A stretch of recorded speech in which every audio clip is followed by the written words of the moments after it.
Do you know what really brings Pax Pamir to life? Let's delve inside this box and see what all the fuss is about. So, Pax Pamir. This is an absolutely beautiful game by designer Cole Wehrle, by Wehrlegig Games. And this is the second edition of the box, that's important to know. But just take a look at this box. Really bold colours on the front there. And when it comes to fonts as well, some real risks being taken here. So putting first of all fonts on here in which the letters are not completely clear. And then also including some text from another language as well. These are things that marketers will tell you are just big no-nos, but really I think that what happens here is it creates the real specialness to Pax Pamir and the real devotion towards the kind of central kind of cultural themes that are coming through as well. That's really important to note. So immediately when you look at this box, it's for a certain type of gamer. You can see that it's not entirely designed to be accessible, certainly to the casual gamer, but it has an intriguing proposition insofar as it's clearly a bit of a Pandora's box. It has a very simple artistic style overall, but when you take a look at this text as well, there's something intriguing about it, something a little bit mysterious, something that is just telling us as gamers, you're going to have to do a little bit of work for this game, okay? And that totally follows once you get into it as well. But what I want to do to begin with is before we can get into those components, is just to start with this box, because look on the other side of it as well. Look at the artwork in there. So as you can see, I'm not sure which battle this is, but this is the British fighting the Afghans. And in particular, as you're looking at this, when you look up into the corners here, up to the top of the canyon, it doesn't actually show you any of the aggressors in here.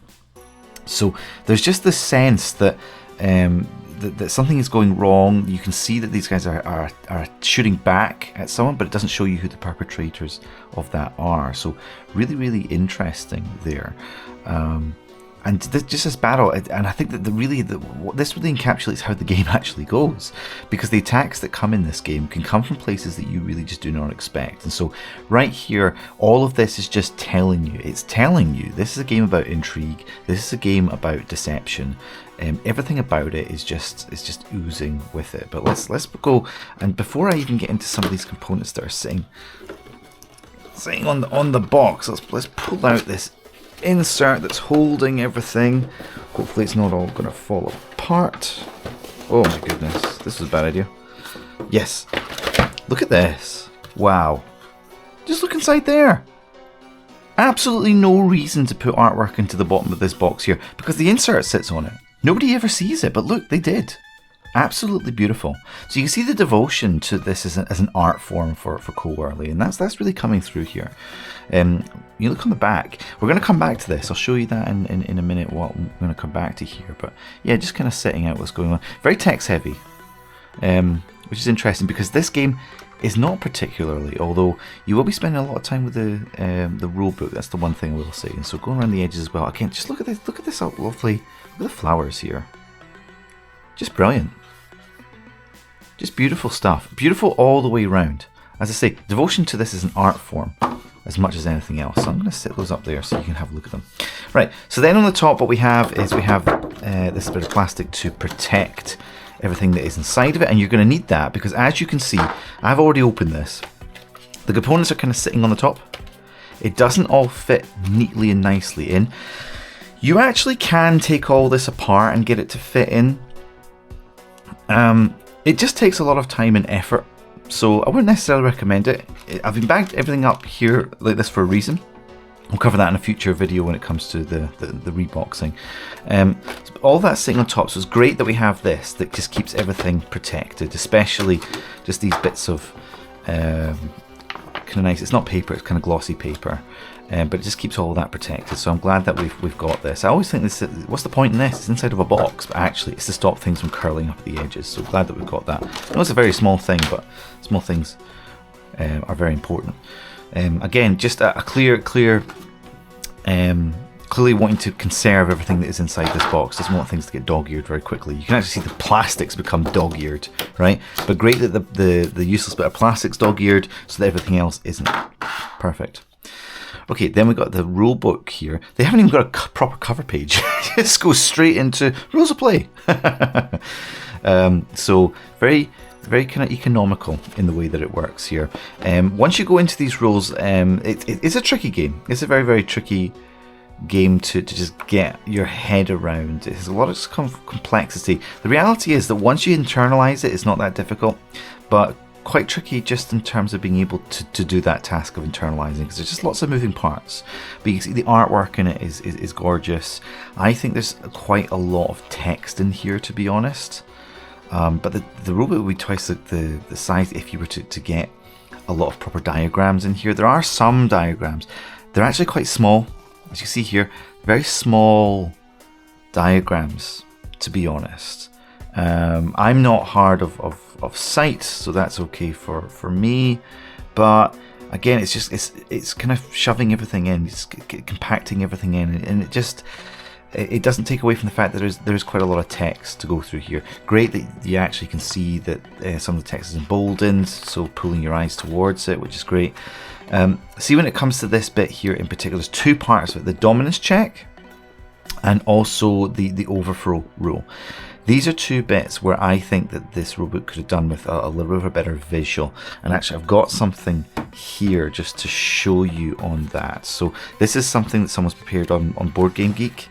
And so you can see that this is talking about the dominance checks here, and it's giving you a scenario that's been played out. What would be really great though is just to have something like this. Right, it's showing you what domination looks like. If there's a dominant suit, who's going to win? How do you tell who wins? How many points do they get? If it's non-dominant, how do you tell who wins? How many points do they get? They could have really done with some of that in the rule book, you know, just maybe like half a page, just like round there, put something like that in it. That would have made this like so much more accessible. But there you go. And just the overthrow rule as well. I think that could have really done with a really good example, because it's one that is often overlooked in play. Then it's coming to the solitaire mode, and this really needs a lot more diagrams, to be honest. So this is a fantastic game, and it's absolutely definitely worth the read. But yeah, the rulebook could have done with a little bit more. Nice to have had a cover page. It's also got a little bit about the kind of history as well, which is really nice. It's not too long. It's just a single page, and that's pretty cool. I quite like that. So yeah, a little bit more could have been done in the rule book, but don't let that put you off, please. And there's lots of resources on Board Game Geek as well. As you can see when I pulled that up, there's other things in here that just make everything a little bit smoother and streamlined in its description that I've kind of printed off here. I printed off just about as many pages as in the actual rulebook itself, but yeah, some of these other little diagrams. But look at this diagram. I mean, this is much more modern. There's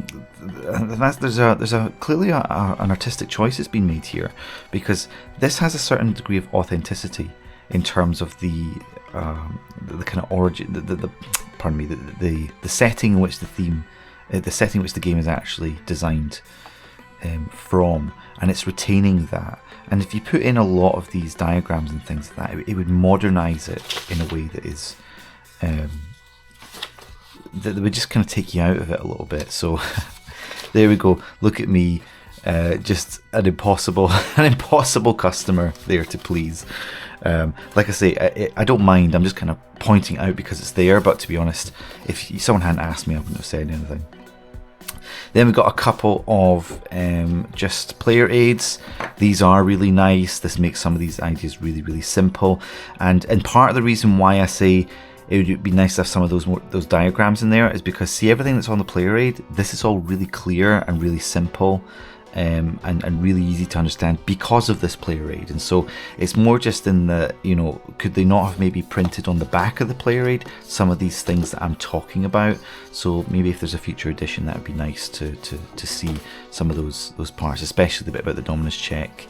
maybe a little bit about setup as well, because there's a really great diagram in there about that. And lastly, about the overthrow rule. It'd be great to have some of those sort of FAQ type things maybe stuck onto the back of there with some diagrams. But these are fantastic. You only get a couple of them though, even though the game supports, is it up to 4 players or is it 5 players? It's 5 players, gosh, I forgot. I've only ever played it with as many as 4 players. Yeah, up to 5 players, but only 2 of these. You don't really need more than that, but just be aware that you watch out for sticky fingers, definitely. Watch out for that.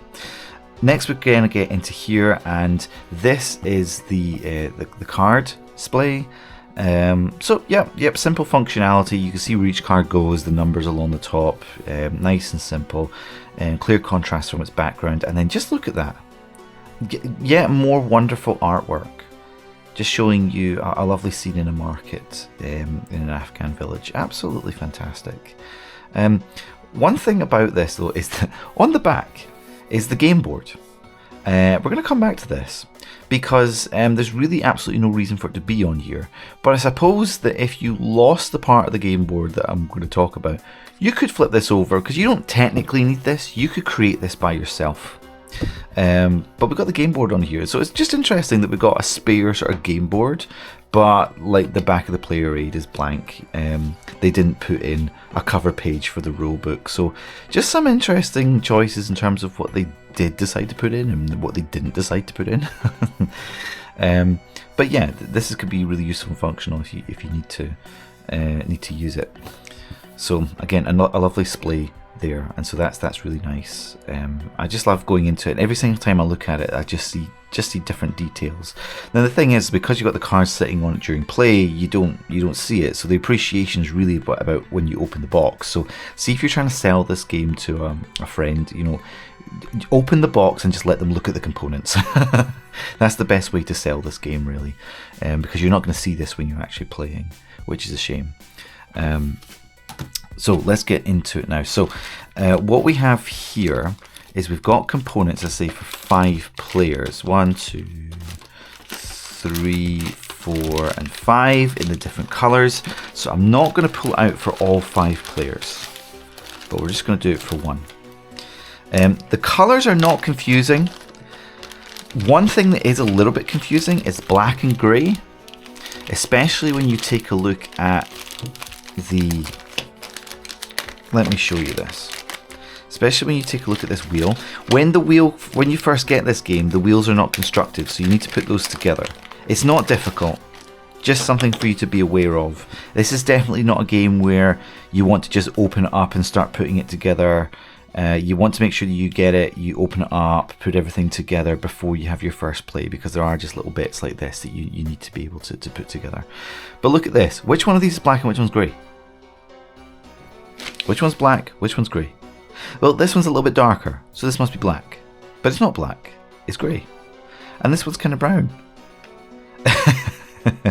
So that can be a little bit confusing. Again, it's not really a big deal, because once it's separated, I would really just say that I would only put one of these out if you've actually got a 5th player, which is probably going to be on a very rare occasion. And they have them sit at separate sides of the table, so you're not getting confused. There's no point where you ever swap components or anything like that, so it's not going to get confusing that way. They just look quite similar. Again, it's just a tiny little gripe. I don't really mind that much. And it's a tiny little gripe just in the sense that they've actually done so well in every other respect. So look at the colours for the main factions. I suppose one thing that I'm saying here is that you've got red, blue, yellow, grey and black. Why not green? Why didn't you go for green? It's just an interesting one that they kind of missed that out. Because look at this. They've got this really light colour, this really mint colour. Here's the yellow here. Look, they haven't been afraid to use yellow when you got this here, but because that's lighter, there isn't a lot of confusion in terms of, oh, is that the component for the faction or the component for the player? It's not that confusing. You could get a little confused at first if you're not sure, but it's like it's very clear. Everything in this colour of pink, so you see here, this colour pink here, that's referring to the British faction, and there is one of the pieces for the British faction. So it's that consistent, clear, light pink. So it's not going to get too confusing, but you might just want to be aware that you might want to explain that to your players when they first come in, when you're first looking at it. Like the colors matter in that regard. So let's open one of these up and just show you. So we've got some little wooden discs here. They feel really nice to touch and hold on to. They're blank. There's one in here that has a little bit of screen printing on it. A little bit of nice gold screen printing. That is for tracking your score. So there's just one of those, and everything else is blank. Okay, so, and they're really nice. They sit on your faction board. Let's pull out the faction board as well, so you can see that there's little faction boards, one for every faction there. Just pass them out like that. So this is one for the red player. I guess there is some inconsistency here in terms of why the heck is this deep red and then this is like a lighter red on here, where then with like the yellow one it gets a bit confusing, because you can see that yellow is darker than that, and then suddenly we're getting into something that's close to that, so that makes it a little bit confusing. So just watch out for that. Just watch out for that. It doesn't really bother me once you've had a play of the game. It doesn't matter. It's just about the first understanding of the game. You see, I've got a little imperfection in one of mine. I don't mind it at all. I think it just looks cool. But that's the only one that's like that. That's just a manufacturing error. Well, pardon me, that's not fair to say. I don't know why it's like that. It came like that. So you've got those little discs that sit on your faction board. Very clear where those go, right there. Okay. Then on the faction board as well, it's got a little bit to tell you what you do on your turn, and then a little bit about some of the suits that are in the game, and then also how the dominance check works. A little bit textually based, but again, it's really useful. Instead of somebody saying, "Oh, how does dominance check work?" It's like, "Oh, just read on your faction board. It's right there." What do you do with those suits again? Oh, it's on your faction board. Okay, so you don't have to keep picking up the rule book. It's got a little bit helping you there. Ultimately, it's like, what does the player actually need? They just need this little bit for their discs. So this little board actually is not really needed at all. The great thing about it, though, is it can separate your hand from your court. Sorry, your hand from your court cards. So you can have your hand up there. You can have your court cards up there and your hand down here. So it allows for that little bit of separation. So actually the use of it comes in what's not there rather than what is there, for creating a physical separation. So that's really nice.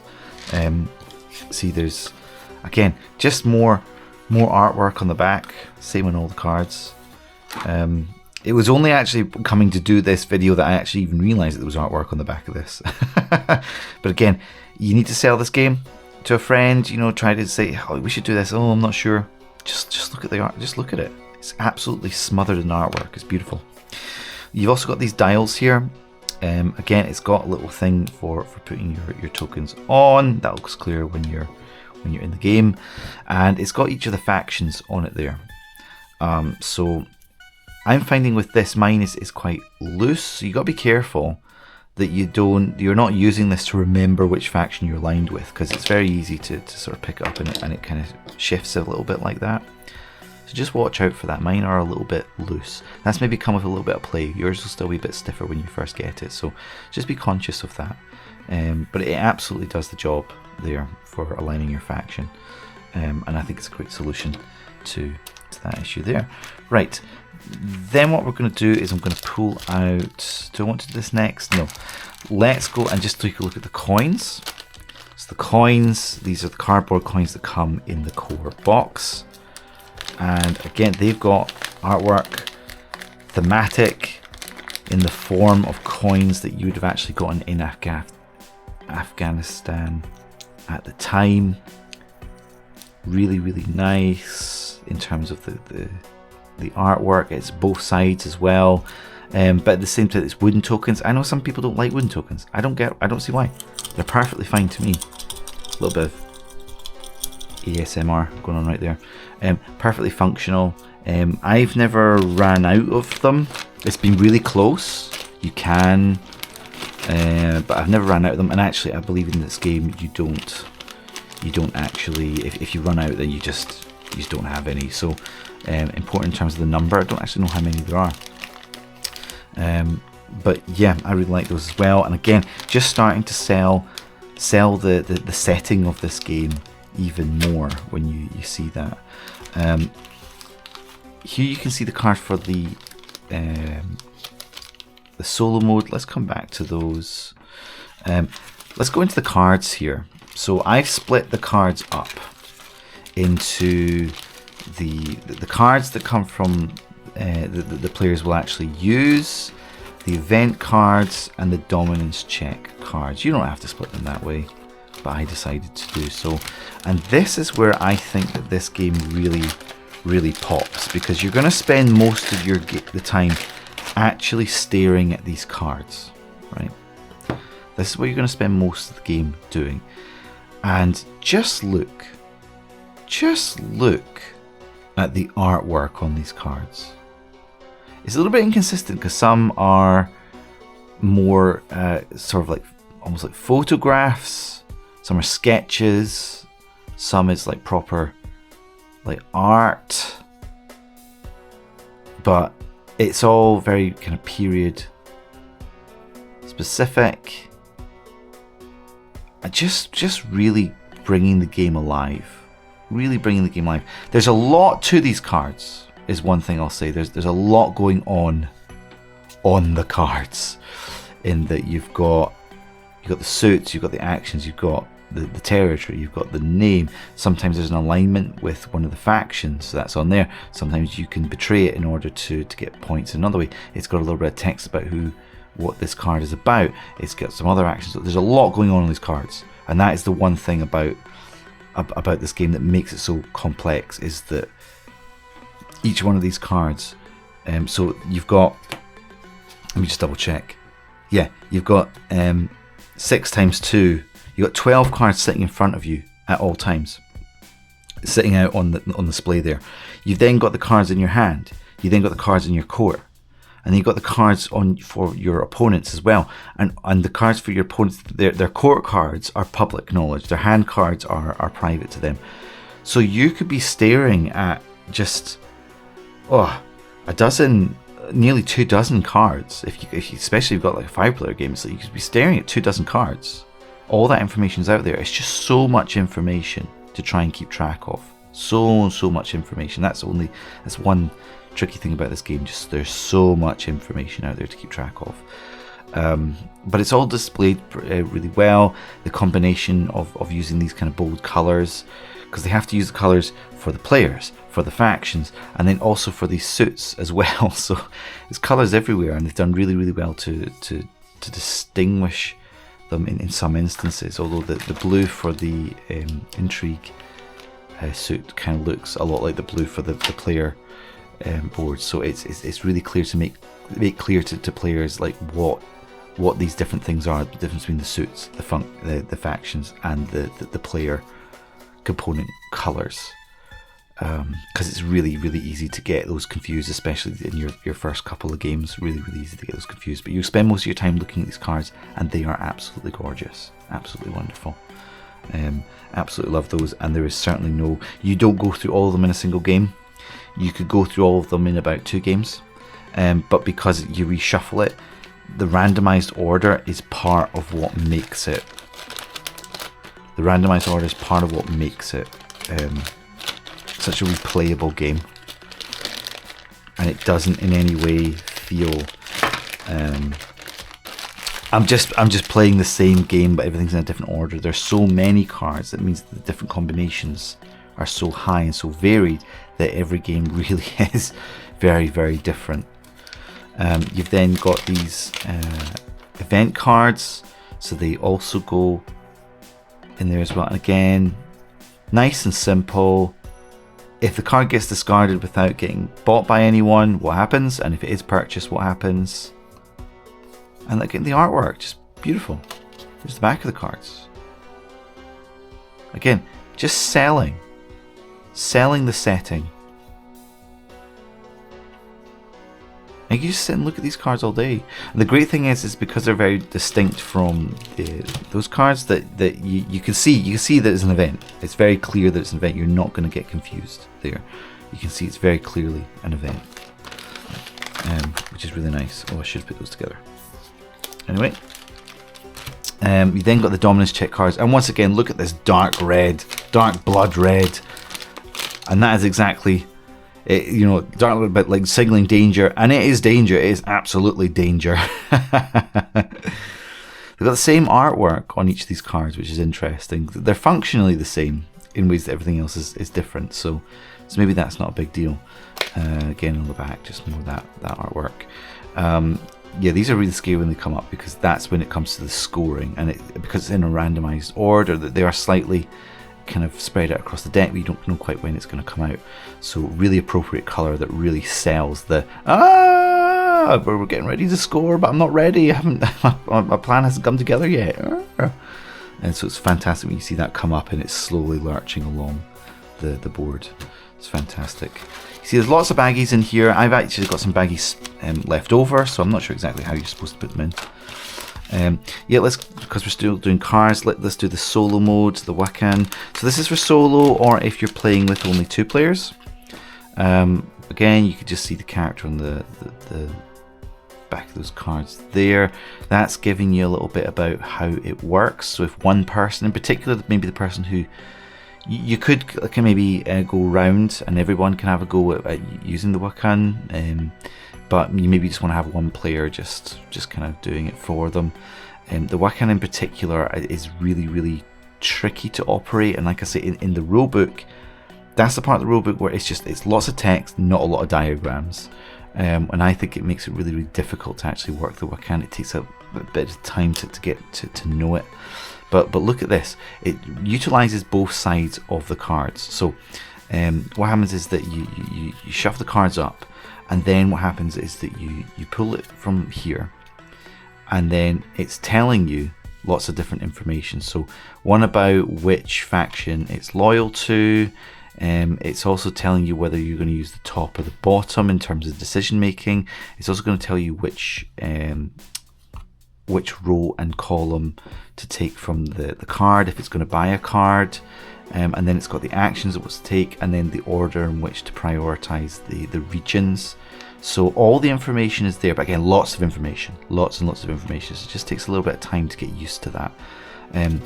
But really, really great, really functional. And again, because you shuffle these up, the number of combinations is staggering here. So again, no 2 games feel the same. So the Wakhan is great. Just again, lots of information overload. I wouldn't recommend playing with the Wakhan in your first go. See, even if you are wanting to get to know this game and you want to just solo it, I'd recommend 3-hand soloing it rather than playing with the Wakhan. Honestly, I think it is. I think it is actually, you'll learn a lot more, especially if you're going to play it with a group in your next go. You'll learn a lot more by doing a 3-hand solo than going with the Wakhan, because the Wakhan is just a little bit different in the way that it operates. So there you go. There's some top advice. Right, then what we're going to do is we're going to go into what the actual board looks like. And so the board, and this is the best bit. This is the board. And you'll notice it is not made of cardboard.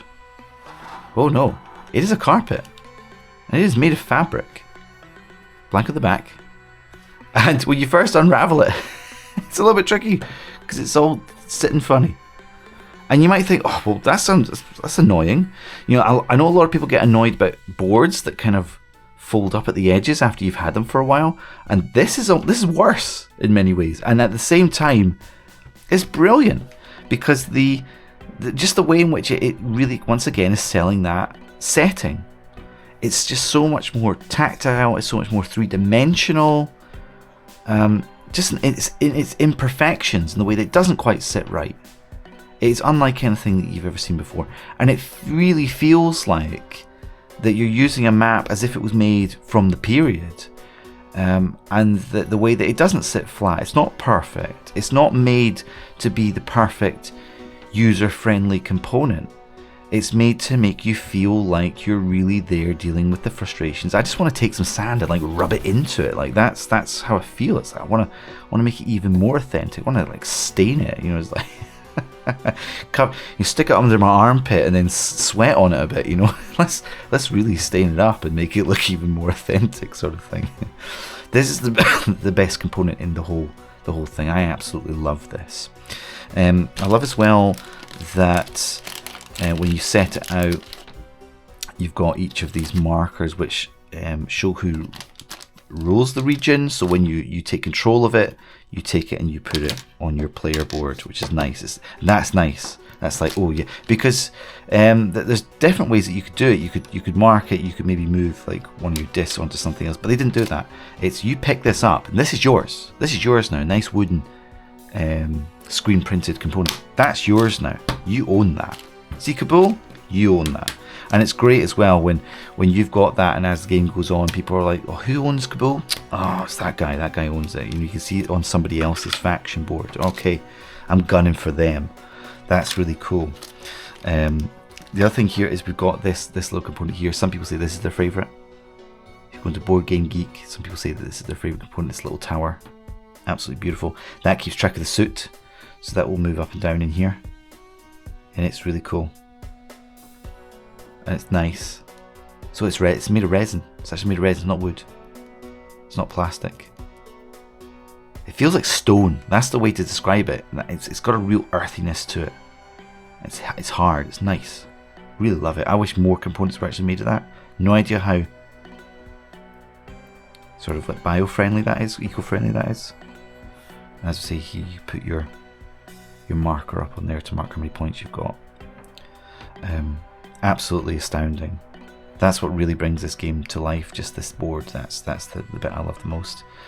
And then others really love this as well. So this is the faction markers. So as the game goes on, these will be placed out as armies and as roads, and the board will start to look a bit like this sort of thing. Yeah. So that kind of looks a little bit like a setup board. It's getting there anyway. And these are resin as well. And just look at that. Look how intricate it is. Look how intricate. The artwork is on those. Absolutely fantastic. Absolutely beautiful. Absolutely beautiful. And this is where I want to come back to the back of the box. Because I think here, on the components on the back here, I think they've had a little bit of a wash. I might be wrong about that, but it looks to me like they've had a little bit of a wash, which is enhancing those colours there. That might be totally wrong, but it looks like it's bringing out the detail just that little bit more. And so these do not have a wash on them, but I've certainly seen on Board Game Geek when people shared images that they've put washes on it, and it looks fantastic.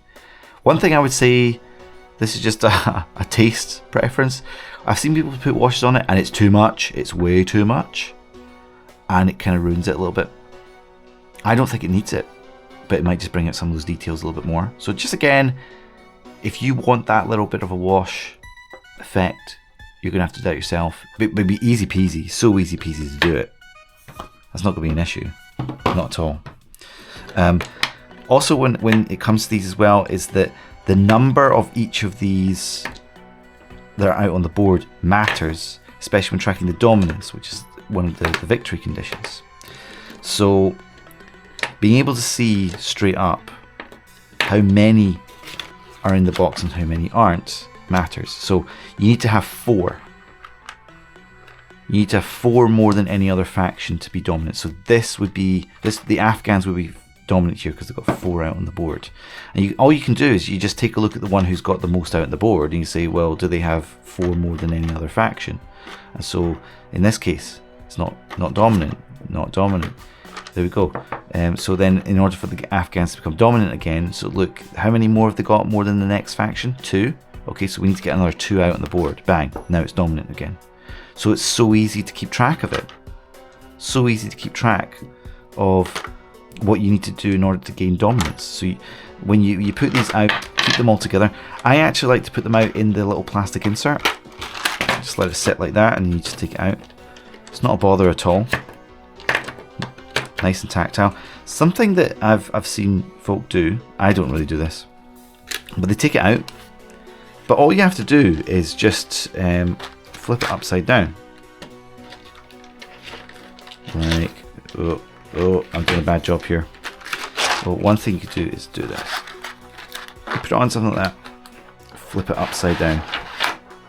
Boom. And if that's how you wanted to do it, you could probably store them actually, they're upside down so they come out like that.